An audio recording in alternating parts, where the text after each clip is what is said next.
তৃণমূল নেতার বিরুদ্ধে দাদাগিরির অভিযোগ। ঝাড় আলতা 1 নম্বর গ্রাম পঞ্চায়েতের বর্তমান গ্রাম প্রধানের বুথ এলাকার নেতার বিরুদ্ধে ব্যাংকে গিয়ে দাদাগিরির অভিযোগ। ডাউকিমারি বাজারে সদল বলে চড়াও তৃণমূল নেতা। ফ্রিজ অ্যাকাউন্ট ফ্রিজ করে দেওয়া হয়েছে, অ্যাকাউন্ট খোলার দাবি, ফ্রিজ অ্যাকাউন্ট খোলার দাবি, ব্যাংক ম্যানেজারকে পিষে মারার হুমকির অভিযোগ। সিসি ক্যামেরায় ধরা পড়ল সেই ছবি। ঘটনা ঘিরে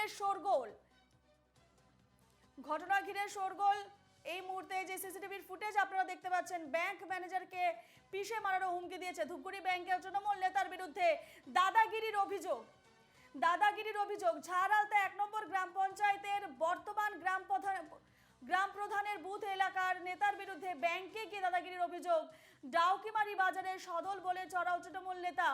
ফ্রিজ অ্যাকাউন্ট খোলার দাবি, ব্যাংক ম্যানেজারকে পিষে মারারও হুমকির অভিযোগ রয়েছে এবং সিসি ক্যামেরা ধরা পড়ল সেই ছবি। ঘটনা ঘিরে বর্তমান শোরগোল পড়ে গিয়েছে।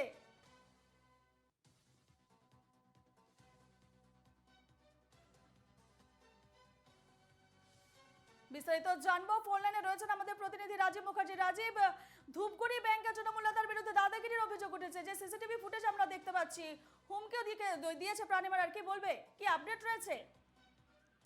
দেখো, গতকাল ধূপগুড়ি ব্লকের ডাউকুমারি এলাকার একটি রাষ্ট্রায়ত্ত ব্যাংকের ভিতরে কিন্তু একটা গন্ডগোলের ঘটনা ঘটে, যেটা ব্যাংক সূত্রে খবর। যে স্থানীয় এক তৃণমূল নেতা, তিনি কিন্তু এই ব্যাংকের গ্রাহক, তিনি ব্যাংক থেকে ঋণ নিয়েছিলেন এবং বর্তমানে সেই ঋণ খেলাপি হয়েছে, যার জন্য কিন্তু তার অন্য যে অ্যাকাউন্ট রয়েছে সেই অ্যাকাউন্ট কিন্তু ব্যাংকের তরফে ফ্রিজ করে দেওয়া হয়েছে। সেখান থেকে সে কোনো রকম টাকা তুলতে পারছে না। আর এতেই কিন্তু ওই তৃণমূল নেতা সহ বেশ কিছুজন তারা কিন্তু ক্ষুব্ধ হয় এবং ব্যাংকের ভেতরে ঢুকে ব্যাংকের ম্যানেজারের সঙ্গে কথা বলে প্রথমত, এবং তারপরে তারা চায় যে তাদের সেই অ্যাকাউন্টটাকে খুলে দেওয়া হোক যাতে তারা সেই টাকা তুলতে পারে। এতেই কিন্তু দুপক্ষের মধ্যে ব্যাংক কর্মচারী ব্যাংক ম্যানেজারের সঙ্গে বচসা জড়িয়ে পড়ে।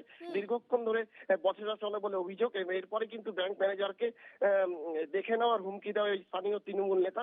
এমনকি যেটা আমরা জানতে পেরেছি, ব্যাংকের তরফে যেটা জানানো হচ্ছে যে এখনো পর্যন্ত তারা ব্যাংকের তরফে কিন্তু কোনো রকম থানায় অভিযোগ দায়ের করা হয়নি। তবে আগামীতে এই ব্যাংকের তরফে থানায় অভিযোগ দায়ের করা হতে পারে এমনটা কিন্তু জানা যাচ্ছে। তবে এই ধরনের ঘটনা কিন্তু রীতিমতো শোরগোল পড়ে গিয়েছে।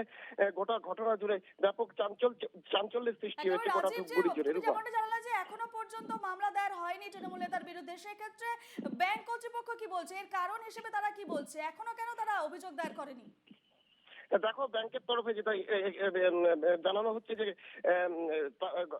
বিষয়টি নিয়ে তারা যে ঊর্ধ্বতন কর্তৃপক্ষ, সেই ঊর্ধ্বতন কর্তৃপক্ষের সঙ্গে ব্যাংক ম্যানেজার আলোচনা করছেন। তারাও পরবর্তী সিদ্ধান্ত কিন্তু এখনো ব্যাংক ম্যানেজারকে জানানো হয়নি। সিদ্ধান্ত জানানোর পরেই কিন্তু পরবর্তীতে প্রয়োজন হলে তিনি কিন্তু থানায় অভিযোগ দায়ের করবেন। রূপা, ধন্যবাদ রাজীব, তুমি এই খবরে নজর রাখো।